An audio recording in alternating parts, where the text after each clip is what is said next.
You booked it, episode 121. What's going on, everyone? Thank you for joining me today on You Booked It, the #1 podcast where you learn how to create a successful entertainment career. Every episode is a masterclass on how to move your career forward. And if you want even more, head over to youbookeditpodcast.com and join the email community where we dig deep into what you can be doing right now to help book that next gig. And now, let's do this. Alrighty, let's get started. I am excited to introduce my guest today, Todd Hanebrink. Are you ready for this, Todd? Yes. What's up, everybody?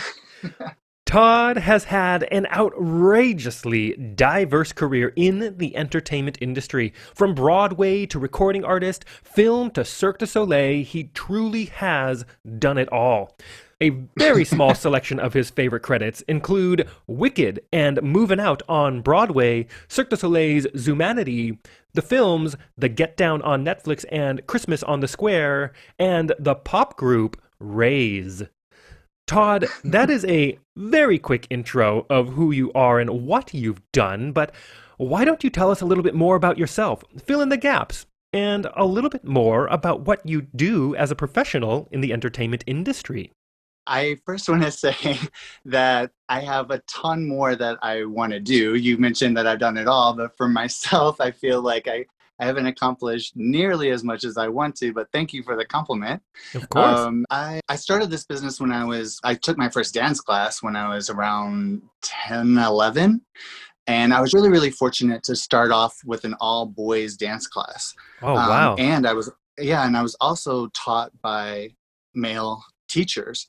So I was really one of the lucky ones to have those role models growing up and being able to get into this business where most male dancers don't have other male role models to follow and aspire to. So I was really fortunate to have that, which then led me to a ballet company, and then which led me to winning scholarships. There's many dance conventions all over the country and even the world that hold competitions, and they give scholarships to the top studios in New York and LA. So during my summer vacations in high school, I didn't have those. Most people would go to Florida and have fun with their grandparents on summer vacations. I was working and training in New York and LA, just doing whatever I could to get as many dance classes in every day, sometimes 6 to 8 classes. So the discipline aspect of my work ethic started really young, which definitely helped me with my career. So it all began there, and the connections that I made in New York and LA with training led to the jobs that I ended up booking, which was amazing and awesome. So, yeah. Yeah, very cool. And you're right, you are so lucky to have started off in an all-males class with male teachers. Honestly, it wasn't until I went to my conservatory training that I had an all-male dance class. And the difference is night and day. Oh, yeah. You're in mixed classes. Especially partnering, the female teachers only have the perspective of being partnered. So I was really lucky to have the perspective from a male to know how to partner, where to hold the woman, lifting her, how to do pirouettes, when you have to spin the girl when she's on point during ballet. A lot of technical stuff that guys learn later, I got to learn at an early age. So that definitely helped me out for sure and gave me an advantage. Yeah, and there's also just purely being in a room full of men where you can also be more challenged, I think, to move faster and progress faster. Yeah, because, men are competitive, so are women, but I feel like men are just a little bit more competitive, especially with each other. And just having that energy and taking the good and the bad from each other male dancer in the room definitely helped develop my skills as well. So I was really lucky with that. And then, so I started working while I was still in high school, like really, actually junior high. And then my parents were like, wow, this is actually really something. Because I didn't come from a family of dancers. I didn't come from a family of singers. Although my dad can sing, he just never did it as a Yeah. profession. At first, this was just a fun little hobby. And then when I started working at such a young age, making more money than my parents at that time, they're like, oh, Wow. this is actually serious. So they made me finish school first without doing any professional jobs. And then I already had a job booked and ready to go before I graduated high school. So right after high school, I started my career right away. And I'm from St. Louis, Missouri. So that's where I'm born and raised. And then I saved my money with my first job. And my dream was always to dance with Janet Jackson and go on tour with her. And so I saved my money to go to LA. And then sadly, my mom passed away of cancer, like right after I graduated high school. So it put a hold on a lot of the dreams and goals that I had because of that sad experience. Mm. But sometimes a lot of people say God can take a dark situation and turn it around for good. And he did in my life. I spent a lot of time just praying and asking him, where do I go? What do I want to do? I actually got an opportunity to speak to Janet Jackson on the phone. And Whoa. yeah, a friend of mine was working with her, doing makeup for her. And he told Janet about me. And so she called me or he called me, put her on the phone and left me a voicemail. And then I called him back and he put her on the phone and I got to speak to her. And we just, talked about just life and stuff and just what was going on in my life at that time. And she was really, Wow. really sweet and encouraging. And literally the next day, I got a phone call about this pop group Raised, RAZE. It was a contemporary pop R&B Christian group, actually. And I ended up taking that over pursuing the dream to dance with Janet, which I never thought I would do, but I'm glad I did. I wouldn't change anything for the world. I actually really needed it in my life. And I thought, you know what, it might be a more rare opportunity to be a voice and to write music and sing and not be a backup dancer for somebody else. You know what I mean? Yeah. Even though it's for Janet Jackson, which was totally fine with me. But I Yeah. was just like, I slept on it, prayed on it for a while. I auditioned for the group and we clicked very well together, like brothers and sisters. It was two guys, two girls, me, a black guy, a white girl, and a black girl.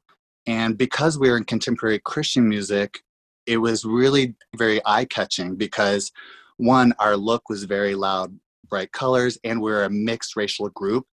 Usually most Black people are in gospel only. So it was really ahead of its time for Christian music to have a band like ours. Yeah. And I actually got to write a little bit about my mom and that experience of losing her. So it was a very unique, rare opportunity that I wouldn't change for the world. And we got to tour Australia. We toured Sydney, Brisbane, Melbourne, New Zealand, and of course, all over the States. And we won 3 music awards, 3 Dove Awards. Wow. So yeah, we performed at the Grand Ole Opry in Nashville, Tennessee, where our record label was. And I got to meet a ton of, different celebrities like Dolly Parton, which I recently just got to work with this year, a Christmas holiday movie. I think it's going to be out on Netflix.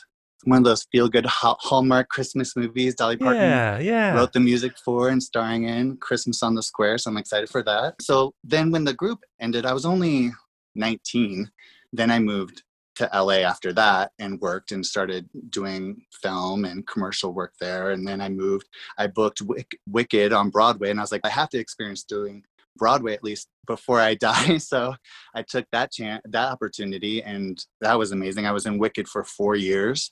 And also the Broadway show Moving Out, Billy Joel and Twyla Tharp teamed up together and created one of the most intense, amazing stories and probably the hardest dance musical I think there ever was. It was intense. I was a swing, and a swing position means you learn all the tracks. So I had Yeah. to learn all the male parts. And so it was a different show for me every night, which kept my brain really working Yeah, I'd as say well as my so. body. So I did that. And actually, I ended up breaking. I hurt my back really bad on that show. I had a really bad stress fracture and had to take time off. And the doctor said either surgery or intense physical therapy. And if I took the surgery, there wasn't a 100% chance that, or they, not even 100%, they said most likely you'll never be able to perform the same again. And I was like, ooh, I don't want to do that. And I was only at that time 24, 25 years old. Yeah. So then I chose the physical therapy, and with close to, I guess it was maybe 5 months, 6 months, I got back into the show. And then I've had a long career. I'm 41 now. And I've still been dancing till this day. That inspired like the personal training aspect in my life. So I always did personal training on the side of performing, just to keep up my body and to inspire other dancers, even because we're doing when you're in a Broadway show, you're doing 8 shows a week. When I did ZUMANITY, the Cirque du Solei show, that was 10 shows a week. And they think, and most people go, oh, you must never go to the gym, or you must never work out. And I'm like, oh, no. I go to the gym before every show, just because you need to really take care of your body in this industry. It's so important. So I learned a lot. I've learned a lot. So Yeah. from Christian music, writing music, how records are made, to how to recover from a broken back. Wow, you really have. Wow, that's amazing. And let's move on to this first section here. And Todd, look, I am a sucker for a good quote. What is your favorite quote that you'd like to share with everyone? Ooh, what is my favorite quote? If you have nothing nice to say, don't say anything at all. I Oh, know it's a cliche, but it's the truth. And especially with social media right now, you can't turn on your phone, your computer, your TV without hearing negativity. And I'm sick of it. yeah. And it's also, you also have to be aware and conscious of what you put out there, especially in the social media world, like you said, because social Mm. media is also a big part of how we get booked for jobs now. It's your running Oh, resume, yeah. it represents you. So you have to be intentional. Yeah. When I first was training, there wasn't social media presence at all. But even so, then I've worked with the same choreographer 3 or 4 times, the director 3 or 4 times. So if you're not a nice person, or you're not likable and easy to work with, they take note of that and remember that, and will not hire you again. So even the most talented people, I'm like, wow, this person did not get the job, and they were an amazing singer or an amazing dancer, but they just had a crappy attitude. So Yeah, yeah, no room for egos. no. And let's move on to this next section here. And Todd, of course, you are an entertainer. I'm an entertainer. And I think that you'd agree that this industry can be one of the most subjective, brutally honest, and personally emotional industries in existence. And you know as well as I that in order to create and have a successful career in this industry, like you're having now, takes a lot of dedication and hard work. And while, yeah, there's an outrageous amount of fun and excitement being an entertainer, there are also our fair share of obstacles, challenges, and failures we are going to experience and we're going to have to move forward through. So tell us, what is one key challenge, obstacle, or failure you've experienced in your career, and how did you come out the other side better because of it? mm, wow, that's such a deep, good question. Because I've had a lot of challenges. I would say, probably not to go repeat myself, but back when, my mom passed away, I didn't come from a family with a lot of money. So I I always promised myself that I would have a successful career, to not make all the sacrifices that my family made, paying for my dance lessons, paying for my travel to go to LA and New York to train. So that down time that I had, where I fell into some really deep depression, because I thought at that time, why am I doing all this if my mom isn't here to enjoy it? And I realized, you know what? Like, I know she's watching over me, and I also have to do things for myself. And that's okay. And that's not being selfish in a negative way. That's being selfish to empower myself. And so by me not giving up and pursuing music, pursuing dancing still, even though through such a rough, dark time, the outcome was worth it. The people that I met, the people that impacted my life, that changed my life, and vice versa, were like God sent moments in my life that definitely flourished my soul and grew my confidence and definitely helped me have a long lasting career that I'll never forget and always cherish. So I would say that. Yeah, thanks for Not sharing letting, that. because I think it's because a lot of people think if there's someone close to you that if they're not around anymore, losing a husband or a wife or your kid, that you have to lose your life too. And that's the last thing I think the people that we love would want for us to do. And so I would say to anybody that is feeling that or going through that right now to not give up and to keep pursuing what you love, because that love and that joy that you have is going to overtake and overcome the sadness and the depression that you think is too overwhelming for you at the moment. So love wins. Hashtag love wins. Beautiful, wonderful advice. Thank you for sharing that. Yeah. And let's move on to a time that I like to call your spotlight moment. That one moment in time you realized, yes, I am going to be an entertainer for a living. Or maybe it was, yes, this is what I need to be doing as an entertainer. Tell us about that. I think for me, again, it started when I was younger. Every time when I came home from school, I had a huge bully. I was bullied a lot, and when I came home from school, I would turn on my music, and at that time I was obsessed with Janet Jackson. There's just her beat, just her music was so, it just moved through me, and I knew that's what I wanted to do. I needed to dance because when I was dancing and feeling music, nothing could harm me. I felt invincible. So then when I got my first job, I knew right then and there that this is what I was going to do. Like that moment of you booked the job, I knew this is going to be the rest of my life. Ah, great. Yeah. And let's piggyback on that real quick and talk about Sure. your number one booked it moment.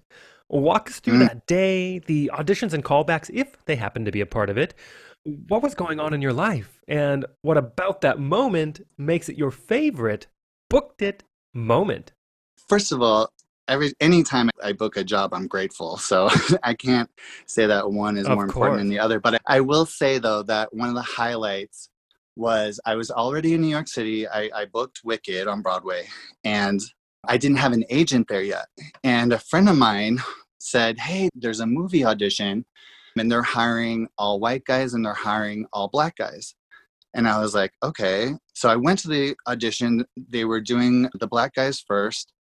And the doorman that was in charge of who gets to go into the audition, I asked, could I audition? And he said, this is an agent submission only. And I was like, oh, I can send you my resume and headshot and hopefully you'll let me in. And so I emailed it to him really quick. And he emailed me back and said, no, we don't want to see you. Oh, no. And I was like, okay. And I was like, you know what? There's more rejection in this business than there is success sometimes. So I was like taking the bullet. And then I went to the gym and I was working out. And my friend texted me and he said, they just finished the black guys. You have to come. Just come. And so I said, screw it. So I just went. I left the gym, grabbed my bag, ran down to New World Stages, which is in Hell's Kitchen in Manhattan, where the audition was, and snuck past the door guy. I snuck past the door guy and went on the stage because the audition ran like a class. They were going across the floor like a ballet combination and a jazz combination. And then they did an African style dance combination. So each time I went down the floor, the choreographer kept me and other people were getting cut. And I ended up booking it right then and there on the stage. As I grab my bag and I'm leaving the theater where the audition was, the doorman looked at me and he goes, I guess it pays to be persistent. And I just smiled at him. And I just smiled at him and I was like, I didn't even say anything. I just smiled and shrugged my shoulders and then walked out of the audition. Yes, no one's going to tell me no. I believe in myself. Oh. So that was like the highlight, I think, because it took a lot of guts and balls to just be like, no, I am going to audition. Even when I asked first and then they said no. Yeah. But I love sometimes that. you got to do that to get what you want. You just got to be persistent and not give up. Ah, so cool. And let's take a moment to talk about the present. What projects are you working on now? What are you looking forward to? And it's a weird time, right? We're amidst this global pandemic. How do you see this entertainment industry moving forward in the next couple of years? I'm going to say this. I think entertainers, whether it's acting artists, I should say, we're the most resilient group of people in the world. Hmm. And nothing is going to stop our art from being heard. And even though it's a little dark right now, we're entertainers are going to prevail. And it is slowly starting to come back. I think in film, they're quarantining the cast and they're checking their health every day, their temperature. So things are going to start moving and happening. Live performance, I believe, will be the same as well.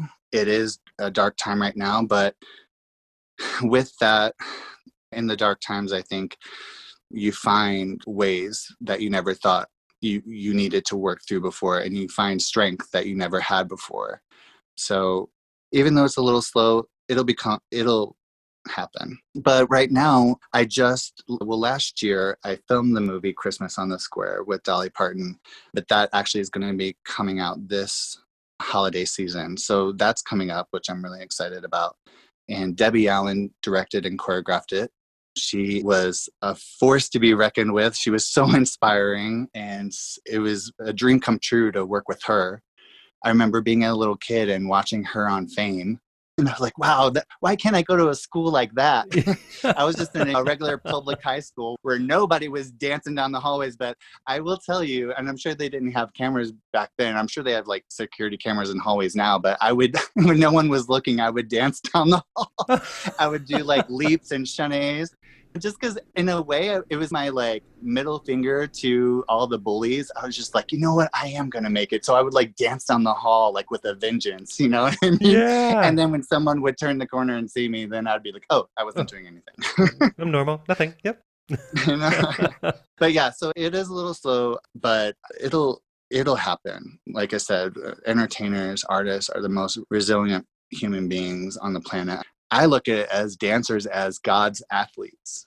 And when someone said that to me one time, and I was like, wow, it was so powerful, because we praise football players and hockey players and baseball players, but no one really looks at artists, especially dancers, as athletes. And I'm here to say that dancers are the most athletic people I know. So Yeah. I've worked my butt off. I've torn both my hamstrings. I've broken my back, torn ligaments. And you don't do that by not being athletic. So, Absolutely. my God. So nycbuns.com is a website I started for indoor pet rabbit care. A friend of mine, actually, Alan Silva, who is just on America's Got Talent, he was in the finals. He was the little person that flew aerial. I don't know if you watched the show this season. No, I didn't see that one. Yeah, he's awesome. Has been in ZUMANITY for many years. So when I was working with him, we were out at a pub or a little bar after work, and he showed me his picture of his bunny. And he was like, I need to find a home for this bunny. And I was like, I'll take him. I love animals, and I hadn't had a pet since I was like a little kid. Animals were my best friends, because I didn't have a lot of friends because I was bullied in school. So as an adult, I was like, yes, I miss that feeling of having something to take care of and to love. So I took that rabbit in, and I was amazed at how awesome they were. He lived cage-free in my room. I got him a litter box. He was super clean, didn't smell, and he would come up to me all the time for like snuggles. And He slept in bed with Oh, me. He was like such a little, like a dog. He was like a puppy. He wow. was so cute. And so that I was like, why don't more people have these as pets? They're awesome. Because especially me growing up in Missouri, all I knew of rabbits was they were raised for meat or their fur, not as smart, intelligent creatures. So I was like, no, they're super smart, loving, and they don't deserve the life that they've been having that's been promoted. So I wanted to be a voice for them. The pets that I had at home when I was bullied at school, they saved my life. And I was like, you know what? I want to save their life back. I want to be a voice for them too. So I created that website. I sell apparel, leggings, hoodies, mugs, you name it. And I give a portion of the proceeds to animal shelters. So I'm really excited about it. Yeah, very cool. I love that. I Yeah. had no idea that rabbits were such good pets. Yeah, I know. Neither did I. And after you get them spayed and neuter, their litter box habits are really good. Wild, very cool. Yeah. And it is time to move on to one of my favorite sections in the interview. I call it the Grease Lightning Round. I am going to ask you a handful of questions. I want you to answer them as quickly and concisely as possible, one after another. Are you ready? I'm ready. I'm nervous. Go ahead. All right, first question. What was the one thing holding you back from committing to a career as an entertainer? One thing holding me back, fear. Yes. Second question. What is the best piece of advice you have ever received? Don't lead your life with fear. Perfect. Third question. What is something that is working for you right now? Or if you'd like to go pre-COVID, what was working for you before our industry went on pause? The confidence that my mom gave me, always remembering that, helped me through everything. Fourth question. What is your best resource? Whether that's a book, a movie, a YouTube video, a podcast, or maybe a piece of technology that you found is helping your career right now. Definitely my iPhone. Everything's on there. Yeah. And the fifth question. If you had to start your career from scratch, but you still had all the knowledge and experience you've collected from your career in this industry, what would you do or not do? Would you do anything differently or would you keep it the same? Man, I'm supposed to answer fast. Jeez. I guess I would keep it the same because I really experienced so much. Most people that go into Broadway only stay on Broadway. Most people that go into pop music only stay in pop music. Same if you're a Cirque du Soleil performer, that's all you stick with. So I wanted to experience everything. So I took everything that I could learn and I applied it and pushed myself to have as much variety as possible. So I wouldn't really change anything. I mean, I would have loved to have also danced with Janet Jackson, but Yeah. I've got to be in a platinum music group and be a voice and inspire people. And I met other kids that had their parents at a young age die of cancer. And so at first, I didn't know what I was doing. I don't have the best singing voice in the world. So I had those insecurities, but you know what? I just felt God just telling me, what, I see something in you and that's what matters. And I just followed that voice and it led to touching a lot of people and growing and learning about myself in a way that I never did before by hearing other people's stories that were similar to mine. Yeah, it was probably, I would have to say I wouldn't change anything because of that. There was actually, when I moved to New York City, it was soon after I finished the group, and I got a blocked phone call. I come out of the subway and I got a blocked phone call from this teenage boy who said he wanted to commit suicide because he was gay and his parents were ministers. And he said, I know if they find out that I'm gay, they will disown me and all this stuff. And he said, I sensed that maybe you were gay. And how do you deal with that being in a pop Christian music group that was huge? I mean, we were selling a lot. And I told him, I said that God loves you for who you are. He sees your heart, and that's what matters. If you put him first, that's all that matters. And I made him promise me to keep in contact with me to make sure that he wasn't going to take his life. And he did. And the really cool thing is that he always called me on a blocked number.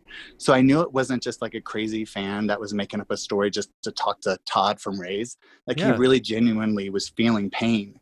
And so that really, that touched me. I'm choking up a little bit right now just thinking about the phone call and the shakiness in his voice when he was talking. It was so real and so genuine. And those moments are life-changing for me as well. And no, you can't put a price tag on that. Yeah. And he's doing well. He is doing really well. I keep his name private because he never wanted that revealed or anything, but he's awesome and he's doing really well and he's alive today. And that made everything make sense of all the doubt and all the fear that I had in the back of my head come together to finally be like, wow. Because sometimes when you're in life situations, you don't understand, why am I here? Why am I doing this? This sucks. Or why am I doing this job? It doesn't pay me well. But then people start coming into your life for a reason, and situations like that happen. It's, oh, I get it now. See, I shouldn't have been doubting myself, So yeah. Wow. That's so amazing that you were able to be there for someone like that. That's amazing. yeah, and if I didn't listen to that voice, God saying, hey, I know you're not the best singer and all that, but it doesn't matter. That's not why I want you in this group. I want you in this group for many other reasons that maybe you don't even understand yourself, Todd. And I just had to be disciplined, believe in that. And I get a phone call like that, and he is alive today. Any award I won, that over-trumped everything. That overtook everything. So it was worth it just for that one phone call, because if I wouldn't have even joined the group, I never would have met this kid and helped him through a dark time. So just that meant everything to me. Yeah, absolutely. Thank you so much for sharing that. And the last question, what is the golden nugget knowledge drop you've learned from your successful career in this industry you'd like to leave with everyone? My golden nugget drop? That's it. I guess it would just be not letting those voices of doubt overtake you. Because the thing is, when you're in this business, people, it's sad, but people can be mean, backstabby, and jealous. And if you don't listen to that negativity and you believe in yourself when you're on the right path, and you know when you're going off track. So I would just say not listening to those voices of doubt and negativity overpower what you know and your goals that are going to be in your heart that you need to see through. So if I listened to those voices of doubts, I wouldn't have had the career that I've had. And so I think for sure that would be my advice on that and my takeaway on the golden moments. Yeah, beautiful advice. And to wrap up this interview, Todd, it is time to give yourself a plug. Where can we find you? How do our listeners connect with you? Is there anything you want to promote? Yes, my Instagram is Todd Burns, ToddBurnz. And then you can also follow my pet rabbits and their awesome journey at NYCBUNS. And you can find more apparel and fun with the pet rabbits on youbookeditpodcast.com/NYCBuns. Beautiful. And for everyone listening out there, I have put the links to everything Todd just said into the description of this episode. Make sure you go to youbookeditpodcast.com/NYCBuns so you can grab your rabbit apparel. Yeah. Todd, it has been such a pleasure to have you on. Thank you so much for sharing so much of your life and your career. I appreciate it. And this time with the industry at a slow pace, anyone that's hearing this, I hope it encourages you, and just keep being yourself and keep that focus, the focus of your dreams, the focus of your goals. Don't listen to the haters. I know it's a cliche, but it's true. It really is true. Thank you so much. Thank you so much for joining us today. Don't miss an episode. I have a new guest 7 days a week. Every guest drops more value and insight than any other resource out there. So make sure you hit that subscribe button.